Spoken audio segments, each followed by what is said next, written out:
Donc, à la présentation, il s'agit d'un patient qui a 51 ans, qui n'avait pas d'antécédents déclarés. Ça, c'était en 2016 et qui se présente dans un autre centre pour une douleur thoracique sans fièvre, avec une CRP normale, une troponine. Alors, attendez, parce qu'il me manque là. Ouais. Une troponine légèrement augmentée à 0,19 pour une norme inférieure à 14 dans le centre.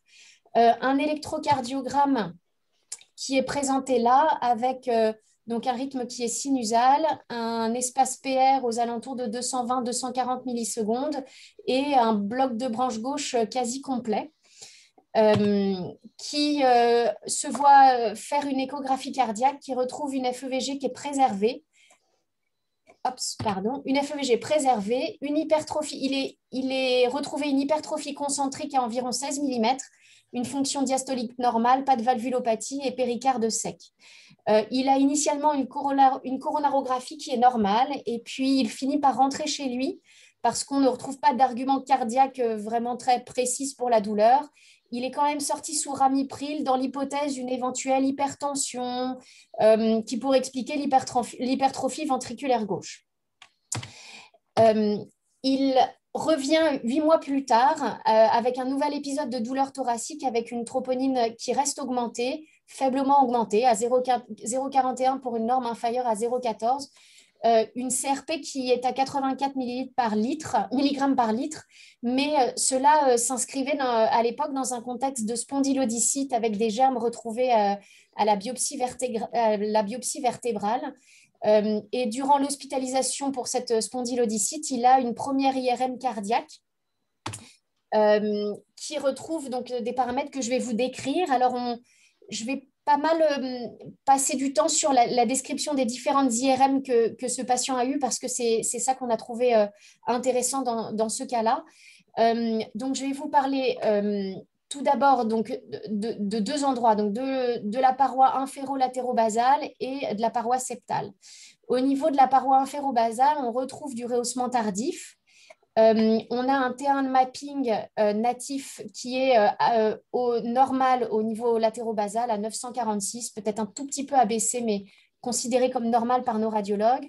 Un T1 post-GADO qui est abaissé et qui a un signe de fibrose, et un T2 mapping qui est normal à 46 millisecondes, ce qui fait qu'on conclut à l'absence d'œdème au niveau de ce segment-là.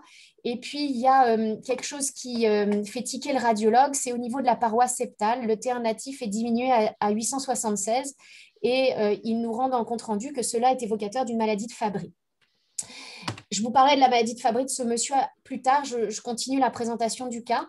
Un mois plus tard, il récidive encore une douleur thoracique. C'est une douleur qui est pas typique d'Angor du tout. C'est plutôt une gêne, mais parfois une brûlure qui dure pas très longtemps, qui est absolument pas rythmée par l'effort, avec toujours cette troponine augmentée. Alors, entre-temps, il a changé de service et les normes de troponine ont changé, mais toujours faiblement augmentée à 59 là, dans ce cadre-là, pour une norme inférieure à 14. Et dans ce contexte de douleur thoracique persistante, on refait une IRM cardiaque qui, cette fois-ci, a un petit peu bougé. Donc, je reprends ma description. Au niveau de la paroi inféro-latérobasale, on garde ce rehaussement tardif qu'on voyait déjà initialement. Le T1 natif reste normal. Cette fois-ci, vous voyez, il est plutôt aux alentours de 1000. Un T1 post-gadolinium qui est abaissé, qui est significatif de fibrose, qui nous va bien avec le rehaussement tardif que l'on a vu. Mais cette fois-ci, le T2 mapping est augmenté à 55 millisecondes. Ce qui signifie la présence d'un œdème à ce niveau-là. Au niveau de la paroi septale, il n'y a pas de différence par rapport à l'IRM précédemment décrite, et le patient sort donc avec un diagnostic de myocardite que je mets entre guillemets parce que au final, j'essaye de soumettre ce cas clinique et les reviewers sont pas forcément tous d'accord sur ce diagnostic de myocardite. On y reviendra dans la discussion. Toujours est-il que le patient sort sous ramipril, aspirine et bisoprolol 1,25 mg par jour. Et il revient 3 mois plus tard, cette fois-ci sans contexte de douleur thoracique, pour un contrôle systématique de l'IRM cardiaque à 3 mois de l'épisode de myocardite. Je vous montre donc cette troisième IRM, toujours en vous décrivant donc les séquences de mapping et de rehaussement tardif. On trouve toujours ce rehaussement tardif présent, le T1 post-GADO qui est abaissé, qui est significatif de fibrose, et un T2 au niveau de la paroi inféro-latérobasale qui est en baisse, ce qu'on a interprété comme une myocardite en cours de résolution, en cours de cicatrisation. La paroi septale était décrite comme idem au niveau du mapping. 12 mois plus tard, on lui refait une IRM cardiaque vraiment en contrôle systématique. Et on se retrouve donc avec cette quatrième IRM qui, en gros, enfin pas en gros, mais en fait assez précisément finalement, se retrouve superposable à l'IRM initiale, c'est-à-dire toujours du rehaussement tardif en inférolatérobasal, de la fibrose en T1 mapping et un T2 qui revient donc à l'état de base. On était à 47, 18 mois plus 46, 18 mois plus tôt, et là on est à 47. Et la paroi septale avait une description qui était identique. Et donc, on a considéré que cet épisode de myocardite, ou en tout cas d'inflammation aiguë, avait disparu. Concernant le diagnostic donc, de cette maladie de Fabry, on a, suite à la première IRM, on avait trouvé un mapping ABC, dosé l'activité enzymatique de la phagalactosidase qui était ABC, le lyso-Gb3 qui était augmenté, et un variant au niveau génétique sur le gène GLA, qui est un variant qu'on a déjà bien vu dans la matinée, qui a une révélation majoritairement cardiaque de la maladie de Fabry. C'est vrai qu'il n'a pas d'atteinte rénale. Ce patient décrit une hypoacousie, mais que d'une oreille, ce qui est probablement en fait pas en rapport avec cette maladie de Fabry. Et c'est vrai qu'il a juste une hyposudation qui pourrait rentrer dans le cadre de la maladie de Fabry. Il est mis sous enzymothérapie substitutive par migalastat, et il n'a plus de douleur thoracique depuis qu'il est sous enzymothérapie.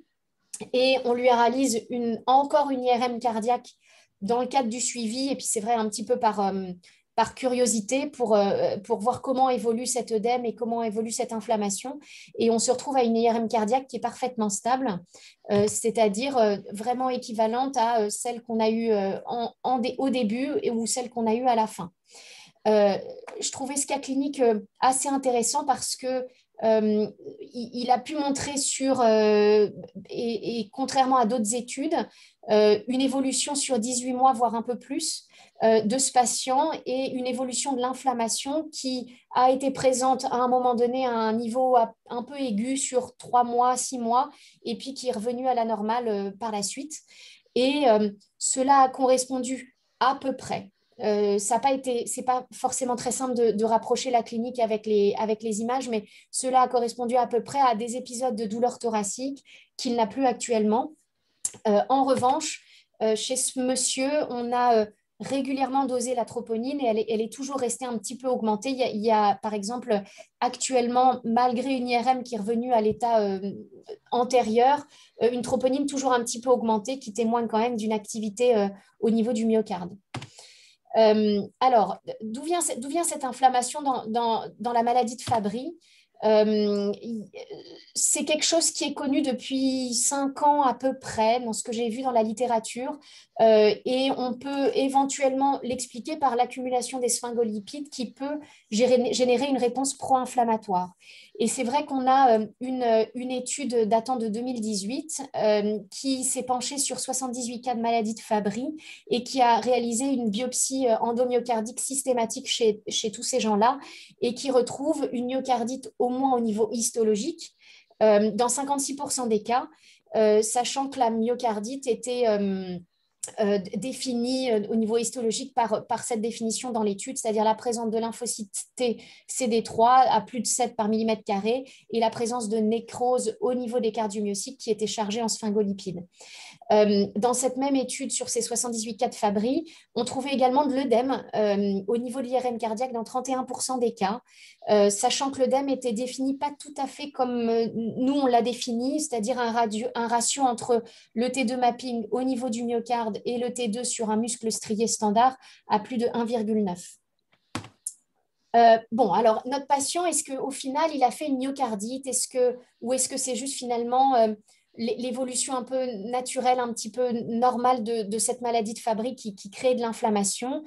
Euh, on- J'avais conclu que quelque part, ça s'était présenté sous forme de myocardite parce qu'il a quand même présenté des signes en faveur de myocardite qui sont résumés dans ce tableau-là et qui font partie de la conférence de consensus de 2013. C'est-à-dire que oui, il a présenté quand même des épisodes de douleur thoracique, un épisode de troponine élevée, même si c'est vrai que je ne l'ai jamais vu revenir à la normale, cet épisode de troponine élevée, et également des arguments IRM en faveur d'un œdème, notamment en T2 mapping. Ce cas clinique, je trouve, souligne le rôle crucial de la présence d'une équipe multidisciplinaire qui a bien joué son rôle dans ce cadre-là pour ne pas passer à côté d'un autre diagnostic, enfin, d'un diagnostic un petit peu plus précis que celui de myocardite. C'est-à-dire qu'il a d'abord fallu le radiologue avec des yeux avertis qui a pu nous mettre sur la piste. Et puis, bien sûr, vous m'entendez? Allô? Vous m'entendez? Oui, ok. On me dit que ma connexion est instable, c'est pour ça. Et puis, évidemment, on a fait appel aux biologistes moléculaires pour faire le génotypage. On a fait appel aux biologistes pour faire le dosage de l'activité alpha-galactosidase. Enfin, c'est vrai que ça a mis en jeu toute une équipe pour faire un diagnostic bien précis et ne pas s'arrêter juste au diagnostic de myocardite. Ce cas clinique souligne le rôle important, voire crucial, de l'IRM cardiaque qui a fait ce diagnostic donc d'inflammation ou de myocardite, on l'appellera un peu comme vous voulez, mais d'inflammation, et puis qui également a permis de faire le diagnostic de la cardiopathie sous-jacente. Et je pense que l'un des messages clés de ce cas clinique pour qu'il ait une portée un peu plus générale est de ne pas s'arrêter au diagnostic de myocardite, mais juste essayer de retrouver une cardiopathie sous-jacente à ces myocardites, surtout quand elles sont à répétition. Euh, c'est quelque chose qui est alors moins connu dans le Fabry, mais bien que il y a un certain nombre d'études qui supportent cette idée, mais c'est quelque chose qui est par exemple connu dans les myocardites à répétition, chez qui on retrouve des mutations sur les gènes du desmosome qui a également été décrit. Et donc c'est vrai que souvent la myocardite, l'œdème, le rehaussement tardif, etc., enfin pas souvent, mais enfin de temps en temps, peuvent faire amener un diagnostic un peu plus large de cardiomyopathie, que ce soit du ventricule droit ou de Fabry ou peut-être autre à l'avenir. Euh, et ça nous pousse à nous poser la question de finalement qu'est-ce que c'est que cette maladie de Fabry. On a l'équipe de James Moon à Londres qui parle de cardiomyopathie inflammatoire chronique. Est-ce que c'est vraiment chronique? Nous, on a quelque chose qui semble évoluer peut-être plutôt par poussée que quelque chose de très chronique, mais c'est vrai que on se rend compte avec d'autres équipes qu'on touche du doigt quelque chose d'inflammatoire dans cette maladie de Fabry. Et c'est vrai que, donc, toujours pareil, l'IRMiste de Londres, James Moon, s'était interrogé sur cette fameuse mesure du T2 mapping chez les gens qui ont des hypertrophies ventriculaires ou qui ont du rehaussement tardif. Et donc, il avait pris une vingtaine de patients avec une maladie de Fabry, une vingtaine de patients avec une cardiopathie ischémique et une vingtaine de patients avec une cardiomyopathie hypertrophique. Et il avait mesuré le T2 au niveau du rehaussement tardif parce qu'on sait qu'on peut avoir dans ces maladies-là, autres que dans le Fabry, du rehaussement tardif.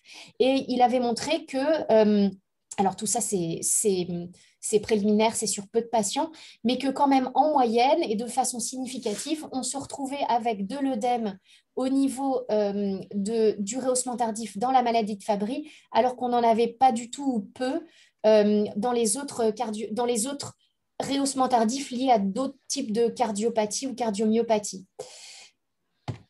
Euh, Toujours la même équipe s'est intéressée sur cette fois-ci plus de patients parce que l'étude d'avant, donc de 2016, avait une soixantaine de patients. Et 4 ans plus tard, ils ont sorti une étude, toujours pareil, corrélée avec l'IRM et cette fois-ci d'autres des marqueurs de sévérité sur les patients qui sont plutôt paracliniques, mais pas cliniques, mais paracliniques, et qui, sur ces 186 patients, ont montré bien que dans le Fabry, on avait un T2 qui était augmenté, vous voyez, à 58, nous on avait 56, puis 57, non, on avait 56, excusez-moi. Donc on retrouve globalement les données que lui a retrouvées et qu'on retrouve moins. Alors, il dit que c'est significatif au niveau statistique, mais c'est vrai on est quand même moins, même si c'est léger, en termes d'œdème, dans la cardiomyopathie hypertrophique, dans la cardiopathie ischémique, et puis alors largement moins par rapport au volontaire sain. Sachant que c'est vrai que pour revenir à notre cas clinique, en dehors des épisodes de douleur thoracique et de l'inflammation qu'on avait montré, il avait un T2 aux alentours de 47 comme un volontaire sain. Alors, la question qui peut être posée, c'est est-ce que ces gens qui ont de l'œdème, qui ont de l'inflammation dans la maladie de Fabry, parce que c'est effectivement quand même pas retrouvé à 100%, est-ce que ces gens sont plus sévères au niveau de la maladie de Fabry, en tout cas au niveau de l'atteinte cardiaque? Et c'est vrai qu'on retrouve une certaine corrélation, alors pareil, qui est statistiquement significative, qui est présente au niveau de la troponine et au niveau du BNP. Je vous montre ici voilà, un nuage de points qui montre que globalement, plus le T2 est augmenté dans la maladie de Fabry au niveau du rehaussement tardif, plus la troponine est augmentée et donc plus on peut s'imaginer que la maladie est sévère.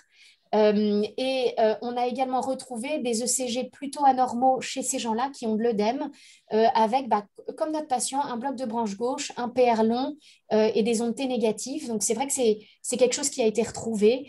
À titre anecdotique, ces gens-là qui ont de l'œdème au niveau du rehaussement tardif ne présentent pas de PR court, par exemple, ne présentent pas un électrocardiogramme typique, comme on le connaît, de la maladie de Fabry. Il présente voilà, plutôt ce genre d'électrocardiogramme. Est-ce que on pense que ce sont des patients qui sont potentiellement plus graves en raison de ces marqueurs de gravité. Bien sûr, on n'a pas d'études de mortalité, de morbidité un peu plus précises dans cette étude et dans aucune autre étude d'ailleurs. Alors, contrairement à ce que nous avons, ils ont, toujours dans cette étude sur 180 patients, ils ont refait une IRM cardiaque à 1 an, refait un dosage de troponine à 1 an, et pour le coup, les choses semblent être plutôt stables. Vous voyez, on a des points qui restent à peu près horizontaux en termes de T2 et puis à peu près horizontaux en termes de troponine. Alors peut-être que notre patient, c'est le seul qui a fait comme ça, vous voyez, parce qu'en gros, ce serait éventuellement, il s'inscrirait là-dedans, ou peut-être que, enfin en tout cas, eux, on conclut plutôt donc, à une maladie inflammatoire chronique plutôt que quelque chose qui évolue par des poussées. L'autre question qu'on peut se poser, c'est l'effet de l'inflammation sur l'enzymothérapie. C'est-à-dire, est-ce que c'est des patients qui répondent au traitement ou pas? Une autre étude a été faite en 2019 sur voilà, une soixantaine de patients qui avaient été répartis en 3 groupes. Il y en a qui ont donc débuté une enzymothérapie, comme notre patient, d'autres qui étaient déjà sous enzymothérapie depuis longtemps, et un 3e groupe qui n'avait pas d'enzymothérapie du tout. Et ils ont regardé l'évolution de l'IRM à 1 an.